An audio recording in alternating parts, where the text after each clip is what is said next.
On this Tuesday night, fever pitch. Canada's pivotal soccer match against the World Cup champions. We can give ourselves a chance to compete to go to the final. That will be our goal. Our Mackenzie Gray is at the game in New Jersey tonight. U.S. Democrats divided on Joe Biden's future. Are you all on the same page? No. Is there a disagreement about Biden? No, not really. Their private meeting as poll numbers plummet. Work wanted. Why many students are having a tough time landing a summer job. And breaking his silence. I want people to know this can be done. The pioneering medical procedure that allowed this man to find his voice again. Global National with Donna Friesen. Reporting tonight, Carolyn Jarvis. Good evening and thanks for joining us. It is an historic showdown in men's soccer. The Canadian team has defied all the odds, making its way to the semifinals of the Copa America tonight. It is an undeniable David and Goliath match. Canada, ranked 48th, will square off against the powerhouse Argentina, ranked first, the defending Copa and World Cup champions. Mackenzie Gray is outside the stadium where fans are hoping the Cinderella run will continue. Carolyn, it's not a position that many thought the Canadian men's national team would be in, but now there are thousands of people here in New Jersey cheering them on. Tens of thousands of people cheering on Argentina, and tens of millions of people watching all around the world. All because of this man, Leo Messi, the captain of the defending World Cup champions Argentina, who were heavy favorites to cast aside the 48th-ranked Canada in the semifinals of one of the most prestigious soccer tournaments in the world, the Copa America. We hope that at the end of the match it will be close, right? And that we can give ourselves a chance to compete to go to the final. That will be our goal. That self-belief from the recently appointed Canada manager stemming from a 2-0 loss to Argentina at the opening of the tournament. While the scoreline was disappointing, the play was not. Keeper Maxime Crépeau stood on his head, and Les Rouges created multiple golden opportunities. We're a serious team. We wanna go for it. We wanna win it. Again, that might sound bold and crazy, but that's what this team's here to do. But to pull off the crazy upset, Canada must finish any chances they get. A problem all tournament for strikers Jonathan David and Kyle Larin, as well as newly appointed captain Alphonso Davies. Something the former men's team's top scorer recognizes. Dwayne De Rosario busing to the game today from Toronto. We will get our chance like we did in the first game against Argentina, but we have to, bury the chances as they come because they will be few and far between. And as you know, if we tie 90 minutes, it could go to penalty shots and it's anybody's game. And who could do that? Canada's best player in the tournament so far should get some chances.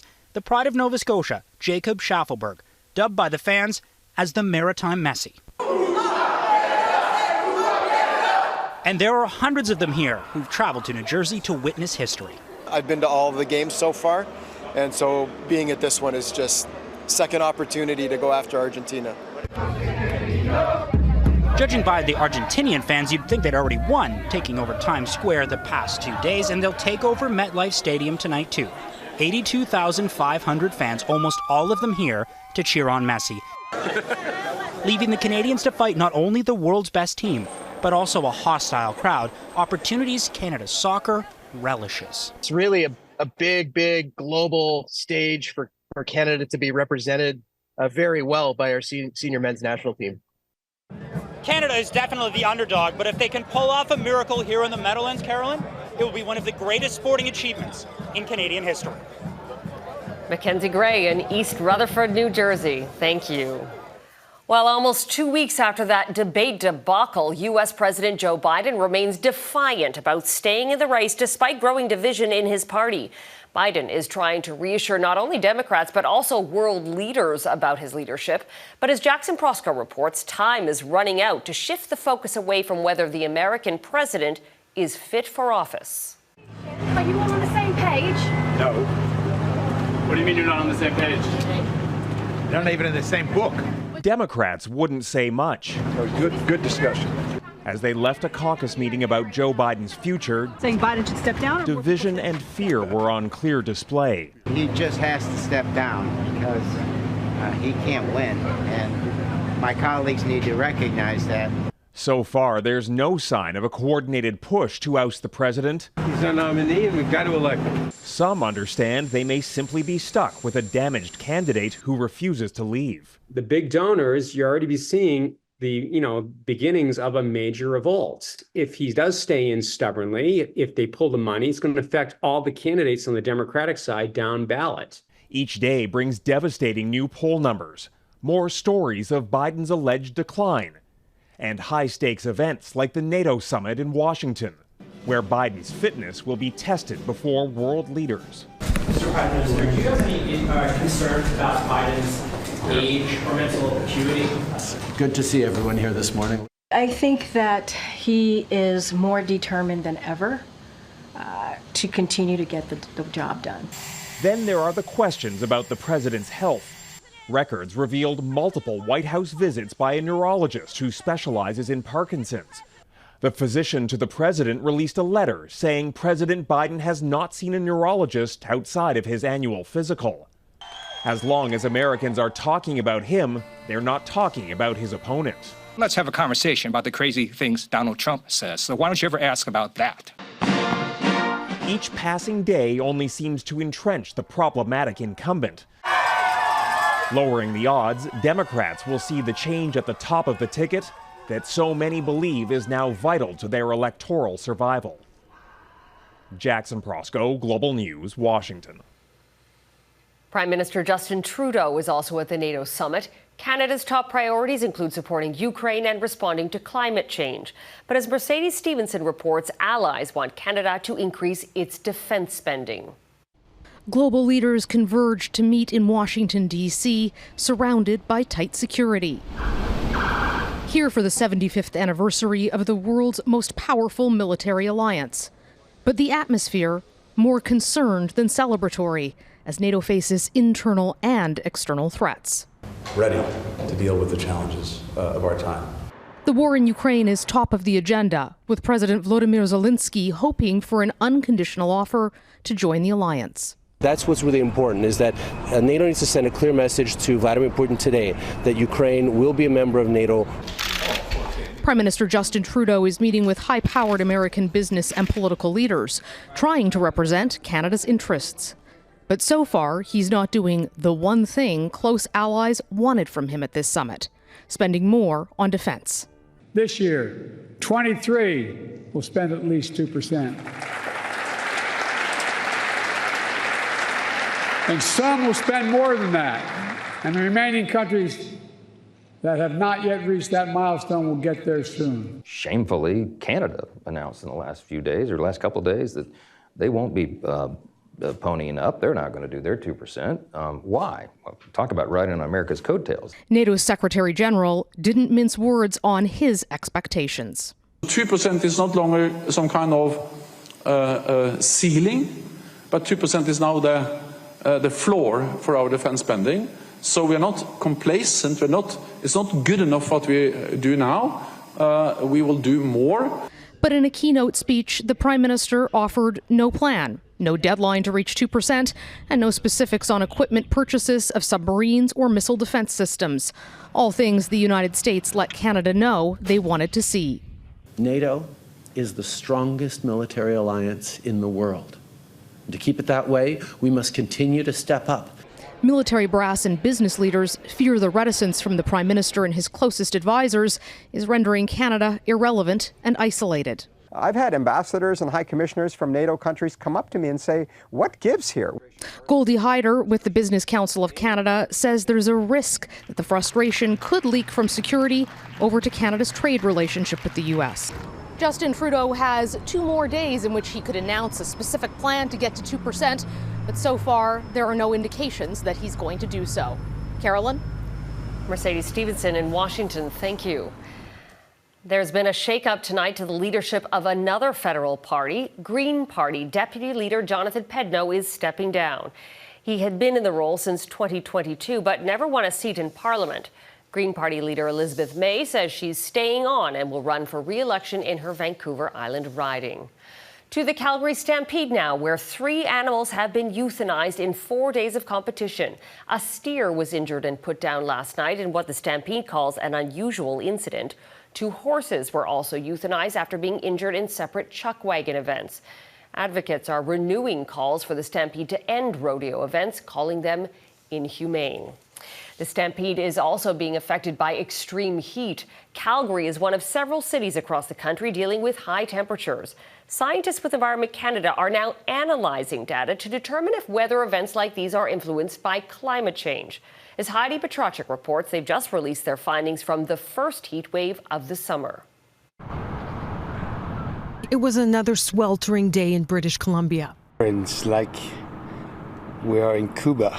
Dangerously hot temperatures in the interior felt upwards of 43 degrees with the humidex as heat warnings continue both there and on the East Coast, where the humidex reached 38 degrees. The air just feels so still and thick. Climate change is already affecting us. To prove that, scientists at Environment and Climate Change Canada have used a new tool, sophisticated computer analysis, which compares climate models based on the 1800s to the present day and provides results within a week. Before this system, we could do this type of analysis, but it would take several months after the event before we had results. Their first analysis comes from last month's heat wave in eastern and Atlantic Canada, revealing average peak temperatures were 10 degrees higher than normal in southern Quebec and the East Coast. After crunching the data, the system determined that heat wave was made at least 2 to 10 times more likely by human-caused climate change. And in our calibrated language, that means it was much more likely than it would have been in the absence of human-caused climate change. The scientists are first using the system for extreme heat events, but the plan is to eventually use it for extreme cold weather events and extreme precipitation. Even with climate change, if we expect extreme cold events to occur less often, we will still have extreme cold events. Environment Canada says the end goal is to help Canadians better prepare for and understand the changing climate. More compelling information for Canadians to understand what the role of climate change means, how it affects our lives. Both now and in the future. Their next analysis will look at the current heat wave in the West. Heidi Petracek, Global News, Halifax. In Texas, the recovery from Hurricane Beryl is underway. The storm has been downgraded to a tropical depression, but more than 1 million people in the Houston area are still without power and are now bracing for sweltering heat. Beryl slammed into Texas as a Category 1 hurricane Monday morning, packing high winds, a huge storm surge, and torrential rain. At least 7 people are known to have died in Texas and 1 in Louisiana. Well, as the remnants of Beryl head north, Environment Canada says people in southern Ontario should brace for torrential downpours. Rainfall totals of 40 to 60 millimeters are expected, with rain beginning in the southernmost parts of the province tonight, moving through Toronto Wednesday and pushing into Quebec later in the day. But already, people here are responding to Beryl's initial impact in the Caribbean. Toronto-based charity Global Medic is distributing over 1,400 food and emergency kits across Jamaica.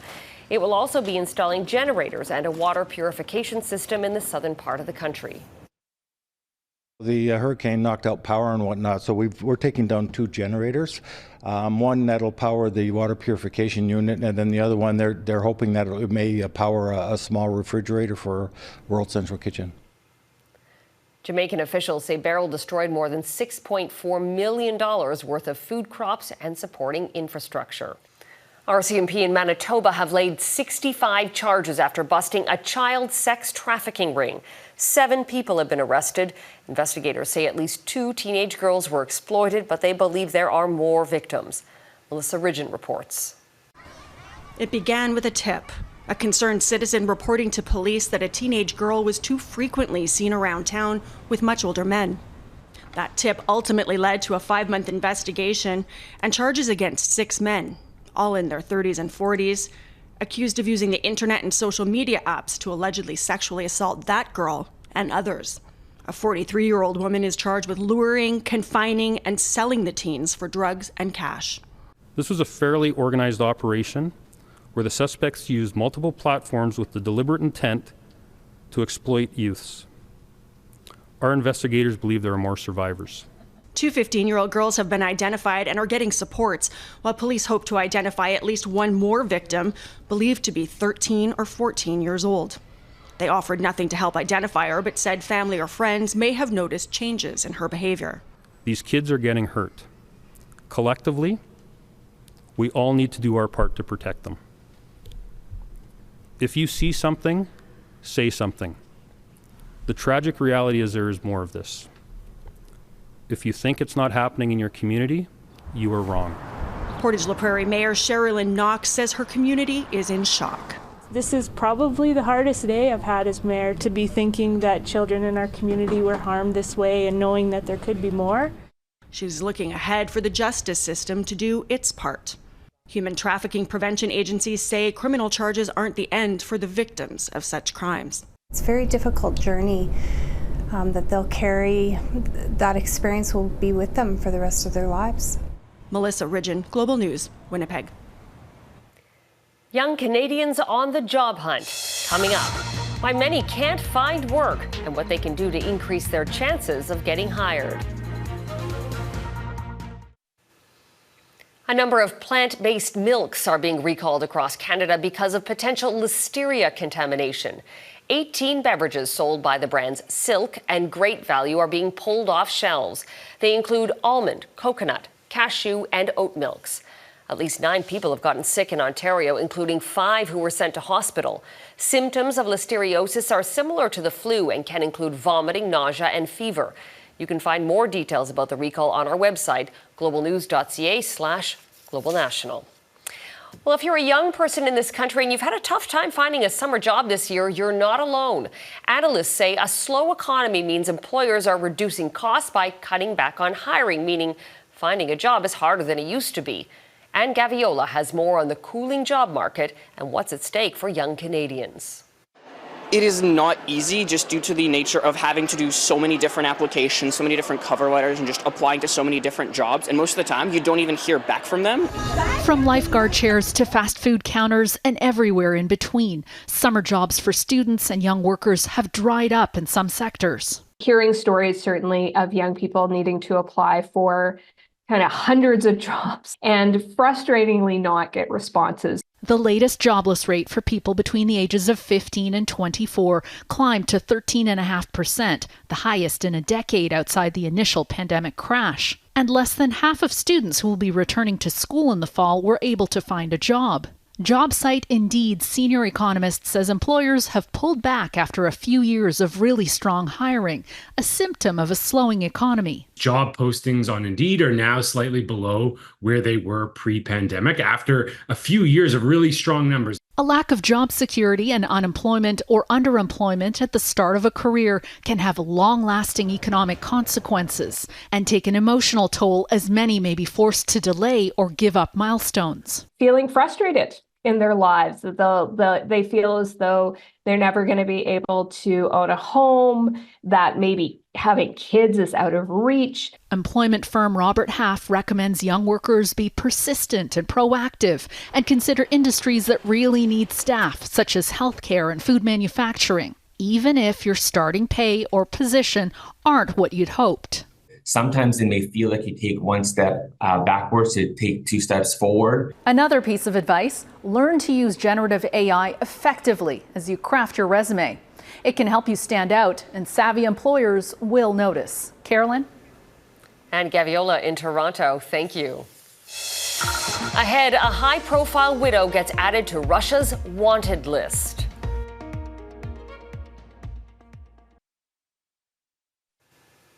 Flags are flying at half-staff in Ukraine today as the country mourns the 42 people who died in yesterday's attack on a children's hospital. Rescue operations at the hospital in Kyiv continued overnight after part of the medical facility was turned into a pile of rubble. UN Security Council members confronted Russia over the strike during an emergency meeting today. The head of the UN Human Rights Monitoring Mission says the strike was likely a direct hit by a Russian missile. Moscow has denied responsibility, instead blaming Ukraine's air defense missiles. Kyiv, however, released new images today, which they say prove the attack was committed by Russia. A court in Moscow has issued an arrest warrant for the widow of late Russian opposition leader Alexei Navalny. The court placed Yulia Navalnaya on Russia's international wanted list, accusing her of participating in what it calls an extremist community. This comes 5 months after her husband died in a Russian prison. Navalnaya, who left Russia in 2021, has repeatedly accused President Vladimir Putin of murdering her husband. and has vowed to continue his opposition work. Groundbreaking achievement. Next, the successful organ transplant providing hope and a new lease on life.